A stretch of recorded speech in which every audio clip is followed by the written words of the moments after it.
안녕하세요. 여러분과 함께 정치의 지도를 그려갈 저는 수능 완성 정치를 맡은 박봄입니다. 이제 심화 7강째로 접어들었습니다. 요즘 날씨가 진짜 변덕스러워요. 정말 여름 내내 비만 오더니 이제 비만이라고 말하고 싶어요. 비만 오더니 이제 9월이 되고 나니까 오히려 그냥 찜통 더입니다. 공부하는 학생들은 이래저래 좀 이렇게 선선하면서도 좀 그런 날씨면 참 공부하기 좋을 텐데 말이죠. 그렇죠? 그래도 이 더위가 가고 나면 여러분은 많이 아쉬울걸요. 그렇죠? 긴팔 입을 때가 되고 선생님도 약간 긴팔 입었는데 되고 그러면 이제 그날이 다가오는구나 라고 하면서 더 마음 졸이게 될 것 같습니다. 네. 오늘 이번 시간에는요, 사법부와 헌법재판소 하는 14번째 주제, 여러분 14번째 주제, 우리나라의 통치기구 3번째, 관련된 문제들 한 10문제 정도 이렇게 풀어보도록 하겠습니다. 어려운 문제들만 고른다고 골라봤지만, 그래도 이렇게 이제 배정을 해서 고른 거예요. 무조건 어려운 문제 탁 이렇게 뭉터기로 한 것이 아니라, 여기서 하나, 저기서 하나 이렇게 좀 골라본 거거든요. 자, 보시면 일단은 사법부 관련해서는 우리가 법과 사회 공부하듯이 그렇게 심층적으로 들어갈 필요는 없습니다. 정말 우리가 수업 시간에 배웠던 거기까지 기억하시면 될 것 같은데, 물론 헌법재판소 관련해서는 조금 어려운 문제들도 나오죠. 지문을 여러 차례 읽어보는 것이 중요할 것 같습니다. 여러분 지금 1페이지입니다. 1페이지에 보시면은 재판의 종류 나와 있어서, 그런데 선생님이 형사재판, 민사재판 간단히 적었지만 절대로 정치 수능시험에서 형사재판과 민사재판의 차이를 묻는다거나 형사재판 절차나 민사재판 절차나 이런 것들 절대로 묻지 않으므로 그 정의 정도만 이렇게 알아두시면 되고요. 다만 정치이기 때문에 여러분 그 아래 보시면 1페이지 오른쪽 중간에 선거재판 선생님이 해놨죠. 선거재판과 형사재판을 구분해서 보시는 거예요. 선거재판은 선거 절차상의 하자 등등으로 인해서 당선의 유무효를 가리는 재판이라면 선거법 위반으로 관련된 사건은 선거재판이 아니라 형사재판이라는 사실을 꼭 기억하셔야 됩니다. 여기를 함정으로 문제가 종종 출제가 돼요. 그래서 여러분, 그 다음에 또 하나요. 대법원과 고등법원에서 선거재판을 담당하게 되는데, 지금 보시면 대통령, 국회의원, 광역자치단체장, 광역비례대표의원에 대해서는 대법원에서 단 1심에 한해서 선거재판이 이루어지고, 그 밖에 보시면 광역지역구의원, 기초의회 의원이라든가 기초자치단체장은 고등법원에서 1심, 대법원으로 가게 되는 거죠. 2심 이렇게 되는 겁니다. 그것도 좀 기억하셔야 될 것 같아요. 꼭이요.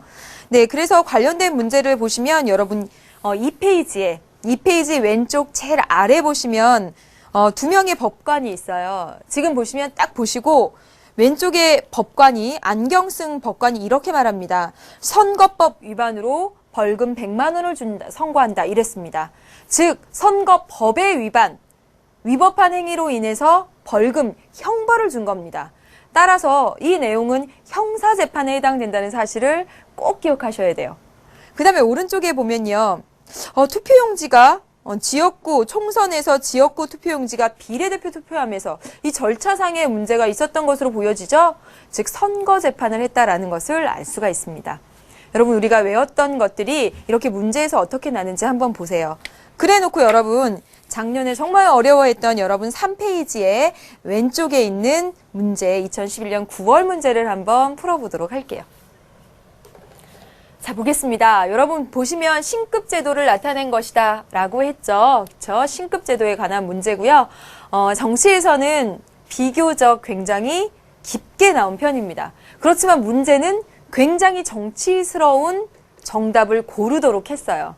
그렇죠? 볼게요. 단심제로 운영되는 그런 재판이 있고 2심제 그리고 3심제가 보통이죠. 그렇죠?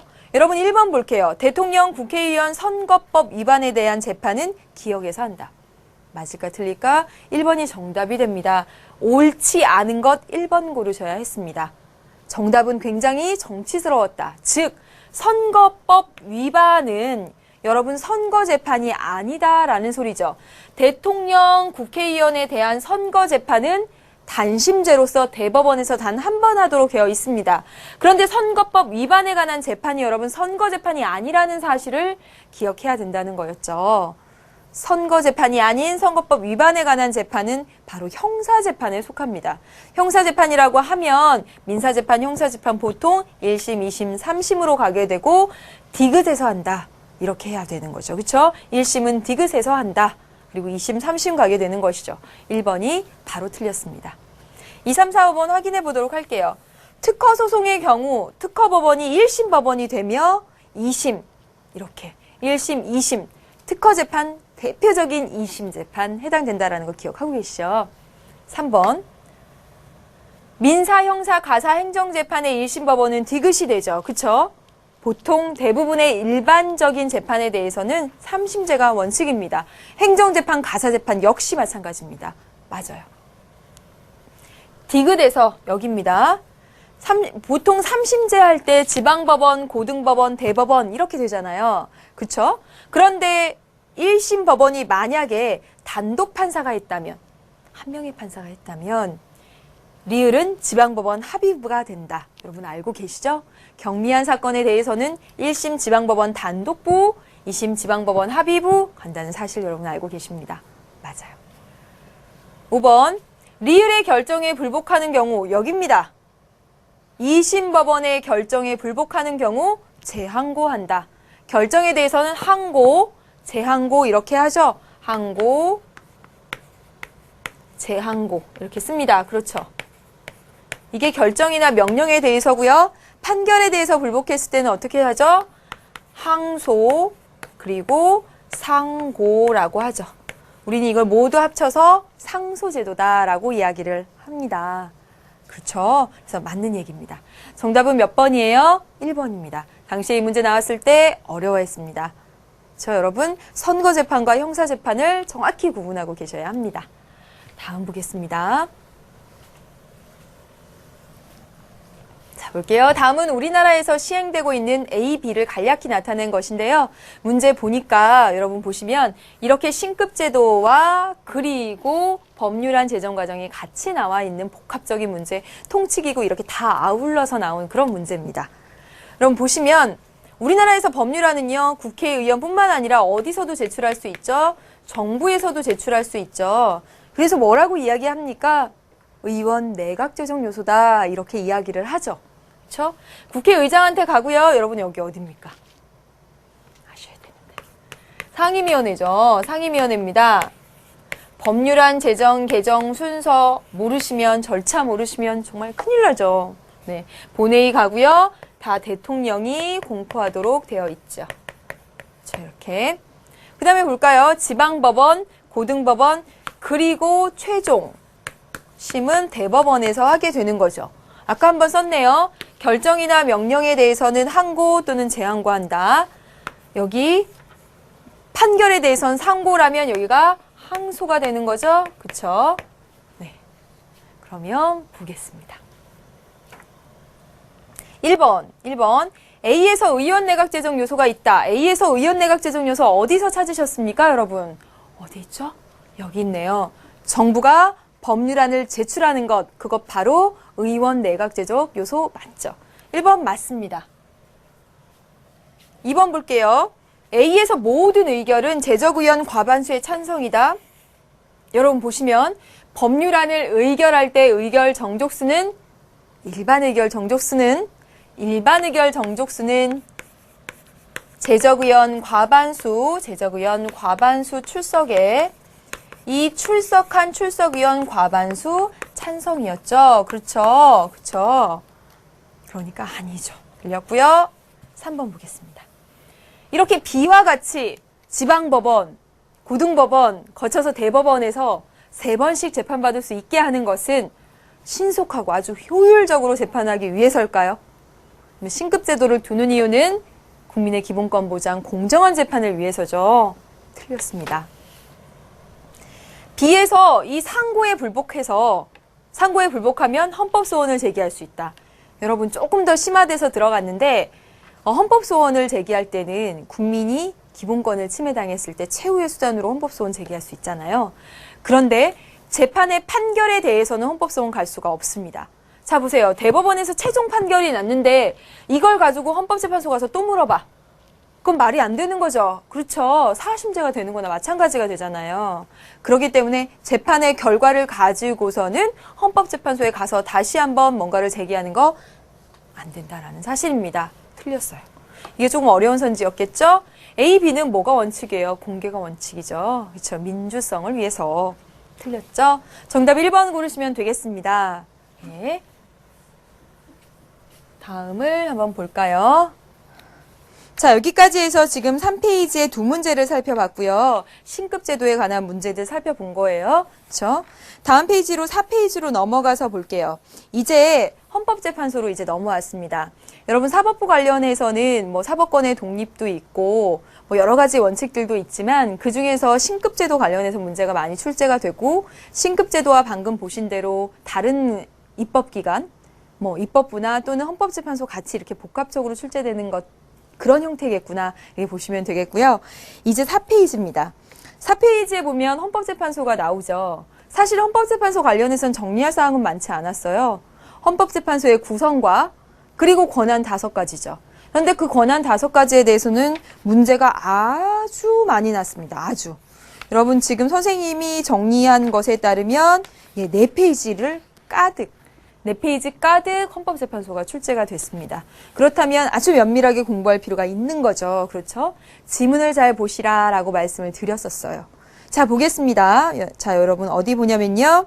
네, 여기입니다. 네, 4페이지 오른쪽에 가운데 있는 2009년 10월 문제 한번 볼게요.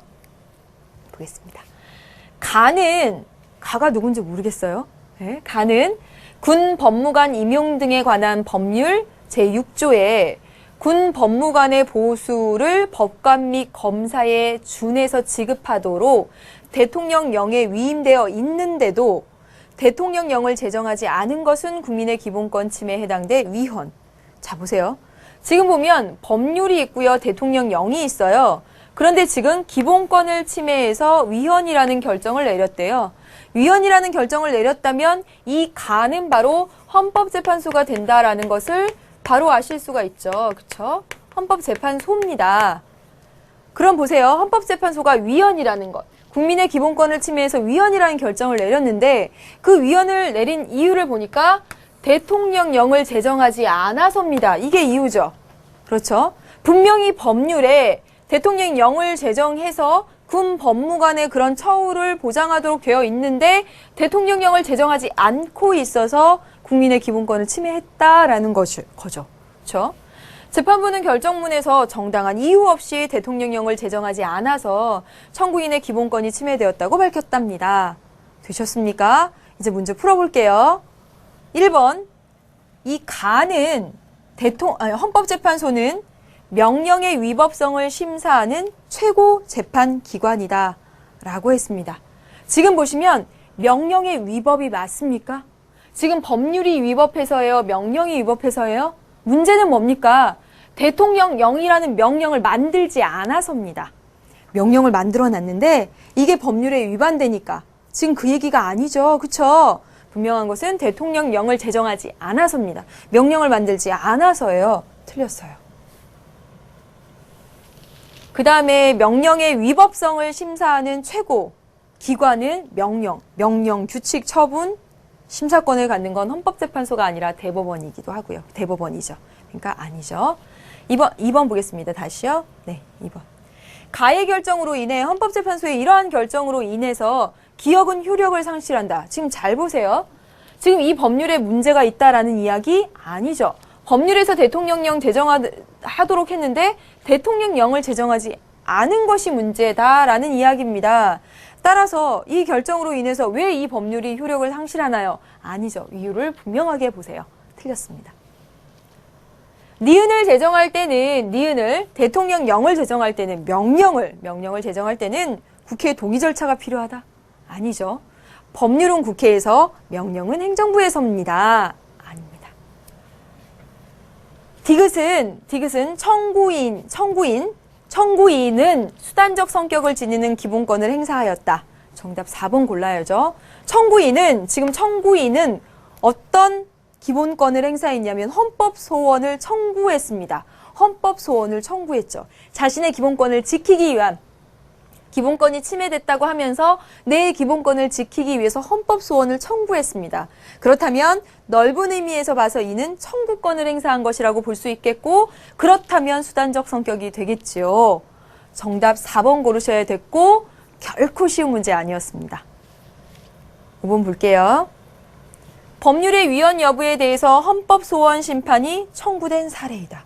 자, 보시면 헌법 소원이 청구된 사례 맞는데 법률의 위헌 여부입니까? 분명히 말씀드렸죠? 이 법률이 위헌이라서가 아닙니다. 이 법률에 명령을 만들도록 위임했는데 명령을 제정하지 않은 것이 문제입니다. 그러니까 여기 아니죠. 그렇죠? 5번도 틀렸습니다. 그래서 저런 정답은 여러분 4번 고르시면 되죠. 그렇죠? 그 다음에 여러분 4페이지의 제일 하단에 있는 문제를 한번 풀어보도록 할게요. 2007년 10월 18번 문제입니다. 지금 시간이 꽤 늦었는데요. 선생님 막 눈이 막 이렇게 막 아프려고 해요. 잠을 잘 자는 게 중요한 것 같아요. 보겠습니다. 재외 국민에게 선거권을 주지 않는 현행 공직선거법은 2007년까지는 재외 국민에게 투표권이 없었습니다. 내년에는 있죠. 그렇죠? 이 선거권을 주지 않는 현행 공직선거법에 대해서 헌법재판소가 헌법에 합치하지 않는다라는 결정을 내렸습니다. 그럼 헌법 불합치 결정이라는 말이 나오네요. 그런데 이 문제에서 친절하게 헌법 불합치 결정에 대해서 이야기를 해줍니다. 헌법재판소가 곧바로 위헌 결정을 내리지 않았고요. 일단 내년 말을 시한으로 제시한 만큼 그랬네요. 다시 말하자면 여러분, 헌법 불합치 결정이란 무엇이냐면 헌법에 합치하지 않는다. 즉 위헌이에요. 위헌이면 바로 없어집니다. 이 법의 내용이 바로 없어져요. 그러면 그 법의 내용이 바로 없어지게 되면 법률 공백을 초래하죠. 그렇기 때문에 헌법 불합치 결정은 바로 위헌, 그 조항 사라져, 그것이 아니라 일단 내년 말까지는 그 조항을 유효하게 두고 내년 말까지 국회로 하여금 그 법안을 개정하도록 하는 입법 촉구 결정이다라고 볼 수가 있는 거죠. 그렇죠? 당장 현행 선거법이 효력을 잃는 것은 아니다. 이해되시죠? 그게 헌법 불합치 결정입니다. 그러나 헌법재판소 결정을 계기로 금년 말에 대통령 선거에서 투표권 행사를 요구하는 재외 국민들의 목소리가 높아질 가능성이 있기 때문에 이들의 투표권 행사 가능 여부에 정치권에 관심이 쏠리고 있고 결국은 투표할 수 있게 되었습니다. 그렇죠? 네, 보겠습니다. 1번, 선거권은 만 18세의 고등학생도 행사했다. 이거 정답 고르시면 절대로 안 되죠. 여러분 알잖아요. 여러분 없잖아요. 만 19살입니다. 틀렸죠? 니은의 개정, 공직선거법의 개정은 중앙선거관리위원회가 한다. 여러분 선거법 개정입니다. 법의 개정이에요. 법의 개정입니다. 어디가 하겠습니까? 국회가 하는 거죠? 틀렸네요. 디귿의 재판관은, 디귿 어디입니까 여러분? 헌법재판소의 재판관은 탄핵의 대상이 되죠. 여러분 알고 계시죠? 대통령과 법률이 정한 공무원 거의 다 들어갑니다. 헌법재판소 재판관 당연히 들어가죠. 그렇죠? 헌법재판소 재판관 탄핵의 대상이 됩니다. 3분의 1 이상이 발의해서 과반수가 찬성하면, 그렇죠? 그래서 3번 틀렸습니다. 리을에 불복하여, 여러분 헌법 불합치 결정, 헌법재판소에서 헌법에 합치하지 않는다는 결정을 내렸어요. 그럼 대법원에 상고한다. 그럼 상고라는 건 뭐죠? 2심 법원의 판결에 불복해서 대법원에 선고하는 겁니다. 여기 헌법재판소의 결정이에요. 이런 그림 볼 수가 없습니다. 틀렸습니다. 미음, 금년 말에 대통령 선거에 현직 대통령은 출마할 수 없죠. 우리나라는 왜요? 중임 제한입니다. 할 수가 없습니다. 그렇죠? 네, 맞습니다. 네, 여러분 여기서 물론 문제에서 헌법 불합치 결정에 관련해서 이렇게 문제가 출제된 것은 아니지만 보시면 헌법 불합치 결정을 잘 알아두세요. 뭐냐면 위헌이긴 한데 뭐죠? 당장 선거법의 효력을 잃는 것은 아니고 언제까지 기한을 정해두고 그 기한 내에 개정하도록 하는 그런 결정이 된다라는 사실을 좀 기억하세요. 네. 그래서 여기까지 해서 지금 문제를 풀어봤습니다. 네. 그다음에 넘겨보도록 할게요. 5페이지로 넘기겠습니다. 5페이지에 넘겨보시면요. 왼쪽에 있는 가운데 문제 2006년 3월 문제 15번 문제를 한번 풀어보면서 헌법재판소 계속 해나가도록 할게요. 헌법재판소 쉽지가 않으니까. 자, 보겠습니다. 자, 여러분 보시면 이게 2006년 3월에 나온 문제인데요. 2006년 3월 문제인데 지금 위헌법률심사 제청을 신청한 겁니다.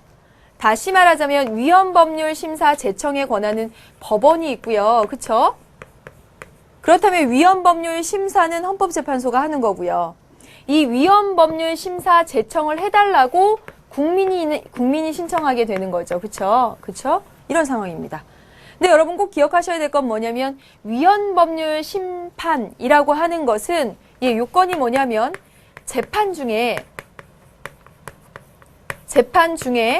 해당 법률이 헌법에 위배됐는지가 재판의 전제가 될 때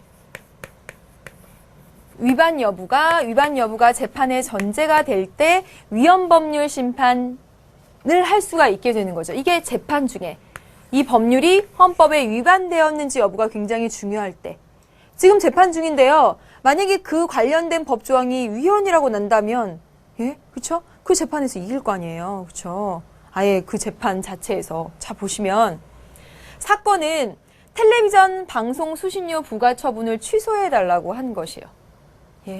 그래서 원고는 어떤 사람인 것 같고요. 한국전력공사를 상대로 해서. 위 사건에 관해서 원고는 아래와 같이 위헌법률심사 제청을 신청합니다. 이랬습니다. 실제로 이 사례는 2005년에 있었던 사례가 되는데 최근에도 이런 사례가 있었어요. 어떤 사람을 대표로 하는 시민단체에서 한 달에 2,500원씩 이렇게 수신료를 내는데 이 수신료를 돌려달라고 이제 이렇게 붙은 거예요. 네, 이제 재판이 붙은 거예요. 돌려달라고. 내가 낸 거 돌려달라고 재판 중이었습니다.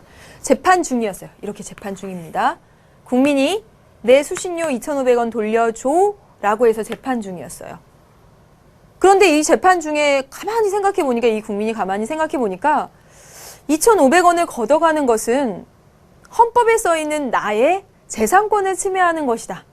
이 수신료를 걷어가도록 한 이 법률 조항 자체에 문제가 있지 않을까라고 해서 위헌법률심판 제청을 신청했습니다. 그래서 그렇게 이해를 하시면 돼요. 그래서 이 사건에 관해서 이 땡땡땡 하는 이 사람은, 이 동그라미 하는 사람은 위헌법률심사 제청을 신청했고요. 이런 방송법 조항이 헌법에 규정된 이러이러한 조항에 위배된다면서 그 신청을 한 취지를 밝혔습니다. 되셨습니까? 네. 다시 말하면 수신료 얼마를 돌려달라며 재판 중이었는데 아예 돌려달라고 막 뭐라고 할 게 아니라 그 수신료를 걷도록 한 그 법이 헌법에 위배된다면 그 돈 당연히 돌려줄 거 아니에요. 그쵸? 그래서 위헌법률 심판 제청을 신청한 겁니다. 기억부터 볼게요, 여러분. 보겠습니다. 이 신청서는 헌법재판소에 제출하기 위한 것이다. 자, 보세요. 위헌법률 심사 제청을 신청한 겁니다. 어디다 내는 거예요? 법원에다 내는 거죠? 틀렸네요. 니은 방송법 제64조 등의 위헌 여부가 재판의 전제가 된 경우다. 그렇죠. 이 관련된 법 조항이 헌법에 위반됐는지 아닌지가 굉장히 중요한 사항이 되는 거잖아요. 재판의 전제가 됐습니다. 맞아요. 디귿. 이 동그라미 사람은 이 신청이 기각될 경우 법원에다 이 신청서를 냈는데 법원이 이거 위헌법률 심사 제청할 그럴 사안이 아니야 라고 해서 이거 안 받아들여주면 기각될 경우에는 그것을 요건으로 했을 때는 이 동그라미 사람은 헌법재판소에 위헌법률 심사형의 헌법소원을 제기할 수 있죠. 어떤 헌법소원이요?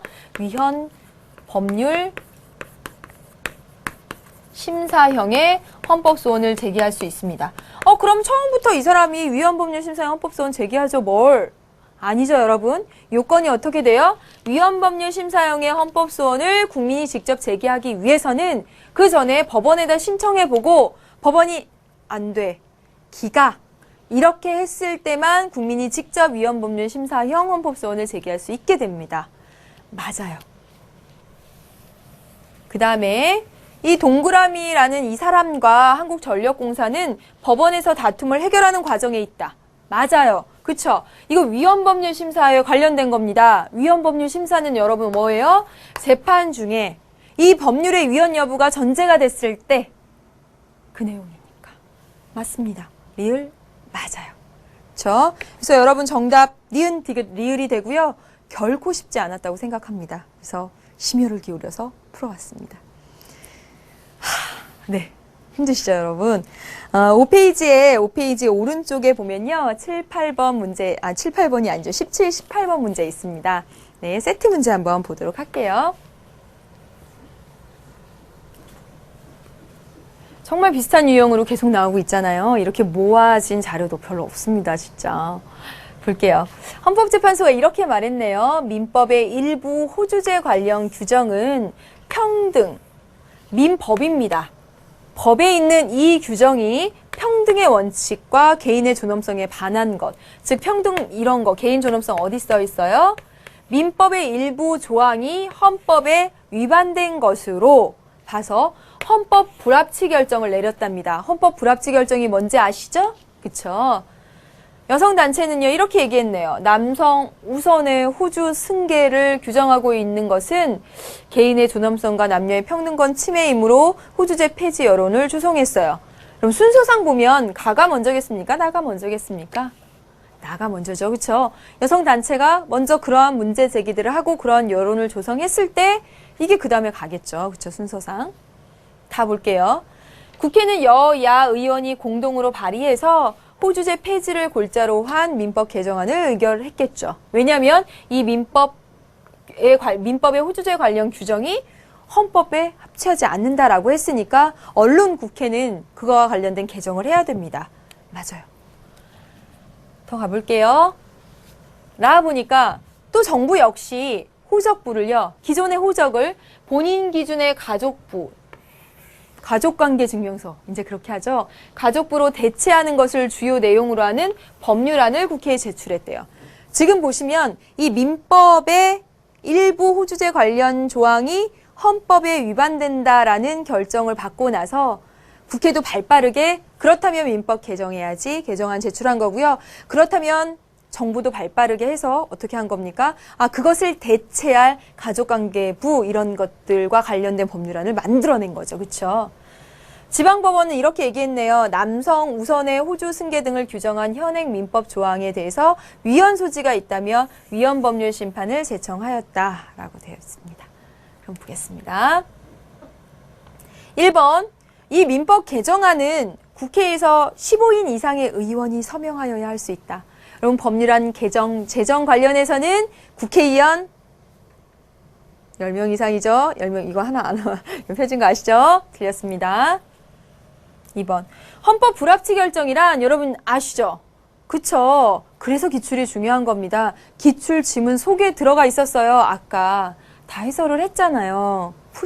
풀이가 아니라 분석했더니 쫙 나왔어요. 헌법 불합치 결정은 헌법재판소의 헌법 불합치 결정이란 바로 위헌이 아닌 그 결정이에요. 이 헌법 불합치 결정은 헌법재판소 재판관 9명 중 5명, 네, 6명 이상. 그쵸? 그쵸? 6명 이상입니다. 그러니까 틀렸죠. 지금 여기 관련된 내용이 위헌법률 심판이잖아요. 위헌법률 심판, 탄핵 심판, 그 다음에 뭐 헌법소원 등등은 여러분 9명 중에 6명 이상이 결정을 냈을 때 위헌 판결이 나게 되는 거죠. 그쵸? 물론 지금 헌법 불합치 결정이 6명 이상이다. 이렇게 말하기는 이따가 사례를 통해서 또 말씀을 드릴게요. 조금 명확히 그렇게 말하기는 좀 어렵지만 위헌 결정이 나기 위해서는 6명 이상이다라는 걸 기억하셔야 돼요. 그 다음에 3번 보겠습니다. 호주제 폐지와 관련된 과정은 나가 제일 먼저고 여성단체가 뭔가 요구한 게 가장 먼저겠죠. 선생님 보면서 할게요.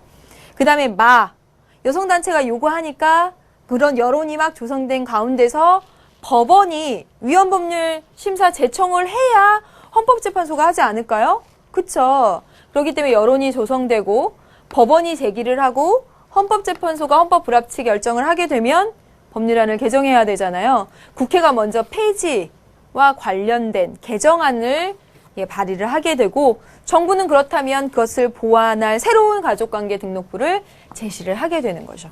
맞습니다. 네. 그래서 3번 맞고요. 4번 말도 안 되는 내용이 나왔습니다. 여성단체는 여성의 권익보호와 사회문제 해결을 위한 정부 주도의 비자발적 조직이다. 여성단체, 여성시민단체가 정부 주도로 한 비자발적인 강제로 모인 그런 조직입니까? 아니죠.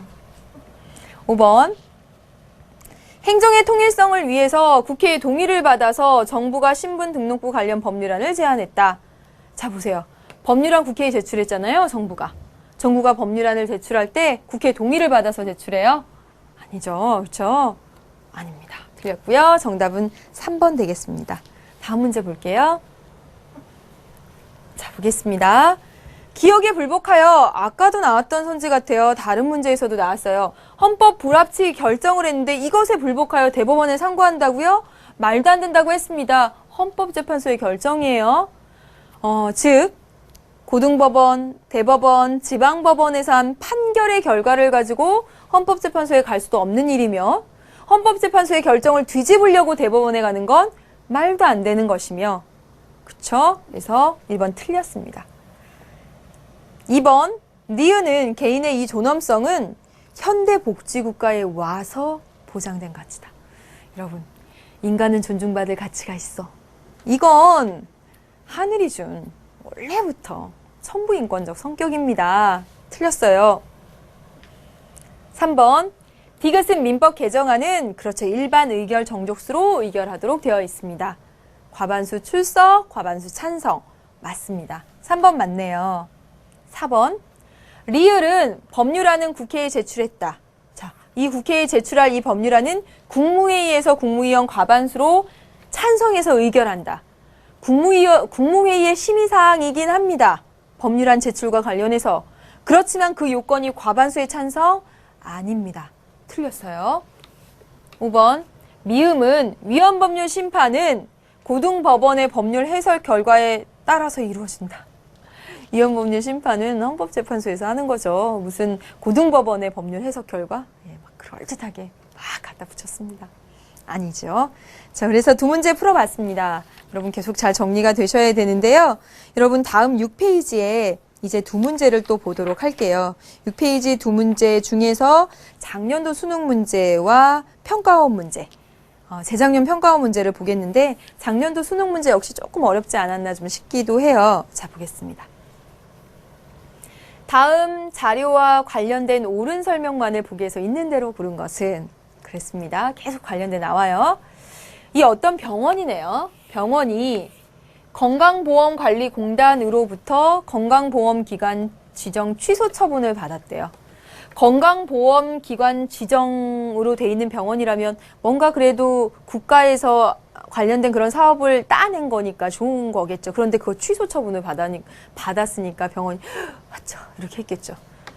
근거가 되는 이 취소 처분을 받은 근거가 되는 법률을 보니까 이 법률에는 공단이 당시 보건복지부 령에 따라서 보험 지정 취소 처분을 할 수 있다고 되어 있을 뿐 이 법률을 보니까 왜 취소가 돼야 하는지 그 처분의 구체적인 왜 그런 사유 등이 하나도 안 써 있더라는 겁니다. 즉 이 어떤 건강보험기관으로 지정한 그런 병원에 대해서 그 취소는 이 법률이 위임한 보건복지부령에 따라서 할 수 있다라고 써 있을 뿐 왜 처분을 해야 하는지 그런 구체적인 이유라든가 그런 것 등이 빠진 그런 법이라는 겁니다. 이 법률 자체의 문제를 이야기하고 있는 거죠. 그렇죠? 처분권을 복지부령으로 전적으로 위임하고 있는 것. 그래서 보험 지정이 취소되면 자 보세요. 이 병원은 보건복지부령에 따라서 보건복지부령에 따라서 지금 건강보험기관 취소 처분을 받았는데 보험 지정이 취소되면 병원 영업에 막대한 지장이 초래될 것으로 당연히 그렇겠죠. 그래서 이 병원의 신청에 의해서 법원이 헌법재판소에 위헌법률 심판 제청을 하였고 결국 헌법재판소에서 위헌 결정을 하였습니다. 자 보세요. 여기서 관건이 되는 건 이 법률입니다. 이 법률이 명령에다가 이렇게 넘겼을 뿐 구체적인 사유나 이런 것들을 적지 않았다라고 이야기를 하고 있어요. 자, 보겠습니다. 기억. 이 보건복지부령의 위헌성 여부가 재판의 대상이 된 겁니까? 명령에 지금 문제가 있는 겁니까? 아니죠. 이 법률 자체에 구체적인 사유도 안 적어놓고 그냥 명령에만 넘겨준다. 이렇게 써있는 이 법률 자체의 문제를 이야기하고 있습니다. 그래서 기억 틀렸죠. 그렇죠? 니은 볼게요. 말들이 어려워서 어려울 수 있다고 생각이 들어요. 우리가 익숙하지 않은 뭐 건강보험, 그 다음에 지정 취소, 보건복지부령이니 막 이렇게 나오니까. 니은 볼게요. 기억은 어디 있죠, 여러분? 헌법재판소입니다. 대통령이 임명한 구인. 여러분 여기 함정에 진짜 많이 빠지셨죠? 그쵸? 대통령이 임명한 구인이 맞다라는 겁니다. 맞아요. 여러분 3인에서 대법원장이 국회에서 대통령이 3인 하잖아요. 정치적 중립을 위해서. 그렇지만 임명은 모두 대통령이 한다는 겁니다. 그렇죠? 기억하셔야 될 것. 6인 이상의 찬성으로 법률의 위헌성을 결정합니다. 맞아요. 디귿 기본권을 침해당했더라도 개인은 위헌법률 심판 제청을 할 수 없죠. 위헌법률 심판 제청권은 어디에 있으니까? 이 법원에 있으니까요. 그래서 개인이 신청을 하고요. 법원이 제청을 한 겁니다. 그러니까 맞죠. 리을 볼게요.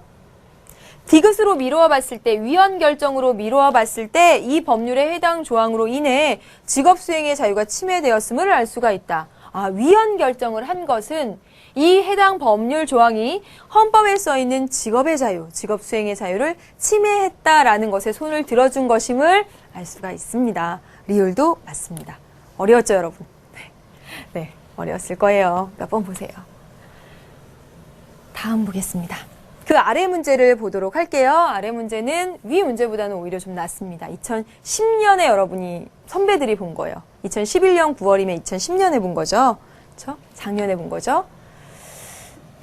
A씨는 2011년 수능. 따라서 지금 이 문제를 보면요. 지금 문제를 여러분이 9월 모의평가에서 본 거고 그 다음에 방금 전에 풀었던 문제가 실제 수능에서 난 거죠. 비슷한 형식으로 난다는 거예요. 그러니까 그만큼 9월 시험이 중요한 거죠. A는 교육시민단체 대표로서 교육감 선거에 출마 의향을 가지고 있으나 교육감 입후보자에 대해서 5년 이상의 교육 경력 또는 교육 공무원으로서의 행정 경력을 요구하는 것은 지방자치에 관한 법률로 인해서 이러한 경력을 요구하는, 즉 교육감이 되고 싶어도 그 선거에 나가고 싶어도 이러이러한 경력이 없다면, 요건을 만족하지 않는다면 교육감 선거에 입후보할 수 없게 되자 이 사람이 이 법률 조항이 내가 교육감으로서 공적인 업무를 담당하고 싶은데 나의 공무단임권을 침해한다는 이유로 위헌 확인을 구하는 심판을 청구하였다라고 했습니다. 지금 여기서 보시면 분명히 A라는 교육시민단체의 대표, 즉 개인이 청구했습니다. 따라서 이 지금 심판은 헌법 소원에 해당된다라는 사실을 확인할 수가 있습니다. 자, 볼게요. 기억. A는 법원을 통해서도 위헌법률 심판 제청을 신청할 수 있다 라고 했는데, 자 보세요. 법원을 통해서 신청하려고 한다면 지금 이 사안과 관련한 재판 중이어야 합니다. 그렇죠? 재판 중에 법률의 위헌성 여부가 헌법에 전제가 될 때입니다. 그렇죠? 여기서는 해당 법률 조항으로 인해서 나의 기본권을 침해당했다고 해서 개인이 청구한 것, 그래서 아니죠. 니은 심판기관이 A의 청구에 대해서 기각 결정을 하면 해당 법률 조항의 효력은 그대로 유지되겠죠. 청구했는데 위헌이 아닌가요? 라고 청구했는데 위헌이긴 저리가 땡! 하고선 기각하면 그 조항은 계속 유지되는 거죠. 맞습니다. 전원재판부라고 하면 재판관 9명이 모두 가는 겁니다. 그렇다면 전원재판부는 재판관 7인 이상의 출석으로 심리하고 재판관 과반수의 찬성으로 위헌 여부를 한다. 여러분 헌법소원 또는 탄핵심판, 위헌정당 해산 심판, 그리고 헌법소원과 같은 경우에 있어서는 위헌법률 심판 등에 있어서는 4가지에 있어서는 9명 모두 출석해서 그 중에 6인 이상의 찬성이 있어야 위헌 결정이 난다라는 것이죠. 틀린 내용입니다.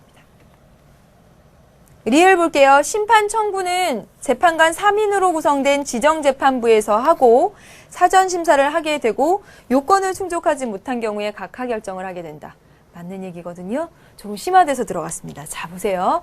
이렇게 해서 헌법소원을 청구하잖아요. 헌법소원을 청구하면 바로 9명의 헌법재판소 재판관이 모두 다 모여가지고 토의를 하는 게 아니에요. 먼저 어떻게 해요? 지정재판부가 열립니다. 지정재판부는 헌법재판소 재판관 9명 가운데 3인으로 구성된 겁니다. 그래서 여기서 먼저 도대체 이게 청구 자격은 있는지, 청구 요건은 충족했는지 먼저 사전 심사를 하는 거예요. 그래서 아니다. 그러면 각하, 에이 저리가 여기서 이제 이미 마무리를 져버리는 거고요. 여기서 요건도 충족하고 할만했네 라고 하면 전원재판부가 이제 열리는 거죠. 몇 명이요? 9명 전체로 구성된. 네. 그래서 이 말 맞아요. 심판 청구를 하게 되면 재판관 3인으로 구성된 지정재판부에서 먼저 사전 심리를 하게 되고 청구 요건을 충족하지 못한 경우에 각하. 청구 요건을 충족한 경우에 전원재판부로 넘어간다고요. 맞는 얘기입니다. 그래서 여러분 3번이 정답이 되겠네요. 네. 여기까지 해서 문제를 지금 풀어보고 있는데요. 7페이지에 여러분 마지막 문제를 풀어보면서 7페이지 15번 문제 2008년 수능 문제 풀어보면서 여러분 마지막으로 헌법 불합치나 지금 각하, 기각 이렇게 나오고 있는데 이런 그 결정의 종류에 대해서 조금 얘기를 좀 해볼게요.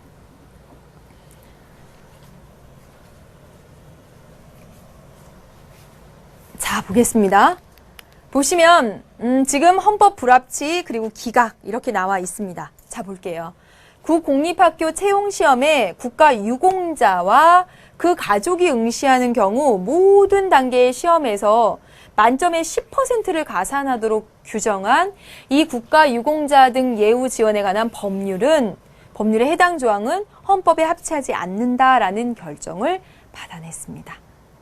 자, 여러분 여기 보세요. 지금 보시면요. 헌법에 지금 보시면 국가유공자 또는 그의 가족들은 시험 보면 90점 맞으면 거기 10% 가산한대요. 그러면 99점 맞은 걸로. 그럼 이 사람들한테 너무너무 유리하죠. 그렇죠? 그렇다면 어떤 기본권을 침해한 것일까요? 평등권. 다른 사람들과의 평등권. 그리고 누구나 공적인 업무를 담당할 수 있다면서요. 공무단임권. 단임권 등을 침해해서 헌법에 합치하지 않는다는 그런 결정을 받아낸 거죠. 그렇다면 당장 이 관련된 법조항이 폐기되는 것이 아니라 기한을 둬서 그 기한 내에 개정하도록 하는 것이죠. 나와보겠습니다. 지방자치단체장은 산선 연임 제한으로 출마를 금지하면서 지방자치단체장, 다시 말하면 서울시장, 경기도지사, 구리시장, 어디 군수 이런 자리들은요. 3번 이상 할 수가 없습니다. 연임 제한 규정이 있어요. 그러면서 지방의회 의원 등 다른 선출직 공직자, 예를 들면 국회의원은 10번도 할 수 있습니다. 지방자치단체자는 3번만 할 수 있다고 제한을 두면서 다른 선출직 공직자에 대해서는 연임 제한을 두지 않는 것은 이 조항, 지방자치법의 해당 조항은 헌법에 위반되지 않음으로 그랬습니다. 즉 위헌이 아니다라는 얘기입니다. 심판 청구를 기각한다. 즉 합헌이다 이 얘기입니다. 자, 이거 왜 제기했을까요, 여러분? 지방자치단체장에 4번째, 3번째하고 4번째 출마하고 싶은데 못하니까 왜 국회의원은 되면서 나는 안 되냐 이렇게 말할 수 있는 거죠. 근데 실제로 판결 결정문을 보게 되면 국회의원 9번, 10번 할 수 있지만 지방자치단체장의 경우에는 그 지방에서 여러분 서울, 경기도, 구리 그런 지역에서 계속 여러분 3년, 아니 3번, 4번, 5번, 6번 이렇게 하게 되면 그 지역과 유착관계가 너무너무 심할 수가 있잖아요. 좁은 지역에서 그렇게 하게 되면. 그래서 지방자치단체장의 경우에 3선 연임 제한을 두는 건 합당하다. 헌법에 합치된다라는 이야기입니다. 자, 여기서 한 가지 볼게요. 2008년에 요즘 간통죄 관련해서 이 간통죄 폐지 관련해서 이게 헌법에 합치되느냐 합치되지 않느냐 관련해서 이제 계속 이런 헌법소원 이런 것들이 올라왔습니다. 그래서 재판관들의 결과를 보면 자 보세요. 합헌이라고 한 사람이 4명이었고요. 그다음에 위헌이라고 한 사람이 4명이었고요. 헌법 불합치라고 한 사람이 1명이었습니다. 그러면 이 해당 간통죄 관련된 조항은 살아있을까요? 아니면 사라질까요? 어떻게 될까요? 자, 여러분 어떻게 되냐면 자 보세요. 위헌 결정이 나기 위해서는 9명이 참여해서 이 9명 가운데 6명 이상이 위헌이야 내지는 헌법 불합치야 라고 해야 된다라는 얘기입니다. 그렇기 때문에 수적으로 보면 위헌 또는 헌법에 합치하지 않아 라고 하는 사람이 더 많았다고 하더라도 이 해당 법조안은 합헌으로 살아있게 되는 거죠. 다시 말하면 간통죄가 헌법에 위반되는 거 아니에요? 합헌이거든? 기각! 이렇게 한다라는 이야기입니다. 이해되십니까, 여러분? 자, 그러면 이렇게 해볼게요. 합헌이 3명이고 헌법 불합치가 2명입니다. 그럼 어떻게 날까요? 예, 4명, 2명에서 6명 이상이 되었네요. 그쵸? 여기 위헌이나 헌법 불합치나 헌법에 일치하지 않는다는 측면에서 같은 거니까요. 이렇게 될 경우에는 뭐라고 결정이라고 나냐면 헌법 불합치라고 이야기를 합니다. 다시 말하면 위헌으로 나기 위해서는 위헌 6명 이렇게 딱 돼야 되는 거예요. 이럴 경우에는 헌법 불합치다라고 이야기를 한다고요. 그럼 여기 다시 아까처럼 한번 이렇게 써놓겠습니다. 이게 실제 벌어졌던 사례입니다. 어려워요. 좀 심화됐어요. 자, 보겠습니다. 기억. 이 헌법 불합치의 사유는 평등권과 참정권 침해일 것이다. 그렇죠. 왜? 국가 유공자와 그 가족과 다른 사람을 달리 대우의 평등권. 누구나 공무단인권이 있다면서 참정권 맞죠. 니은. 기업과 니은은 재판관 9명 중 6명 이상의 찬성을 얻어야 해. 헌법 불합치 또는 기각. 9명 중에 6명 이상. 자, 보세요. 분명히 4명, 4명, 1명 이렇게 되면 기각. 합헌으로 난다라고 했어요. 합헌. 헌법에 합치되거든. 너의 청구를 기각하겠어. 이 말이에요. 6명을 요건으로 한다? 아니지요. 그쵸? 틀렸습니다. 디귿. 가와 나에서 위헌 결정 여부는 국회의 입법 활동에 영향을 준다. 그렇죠.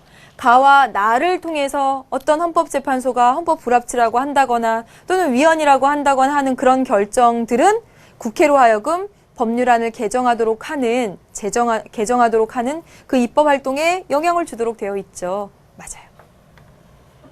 가와 나에서의 청구는 법원의 지청으로 가능하지만 일반 국민은 할 수 없다. 가와 나의 청구 헌법 소원의 형태로 일반 국민이 할 수 있습니다. 그렇죠? 그래서 여러분 기억과 디귿이 정답이 되겠습니다. 여기까지 해서 조금 어려운 문제까지도 봤는데 헌법재판소 관련된 문제들은 정말 많이 풀어봤습니다. 1시간 내내 헌법재판소만 거의 풀었으니까요. 이번에 확실히 정리를 하시기 바랍니다. 한 문제 나올 가능성 있습니다. 다음 시간에 마지막입니다. 마지막 사회 국제정치 파트 정리하도록 할게요. 다음 시간에 만나겠습니다. 안녕.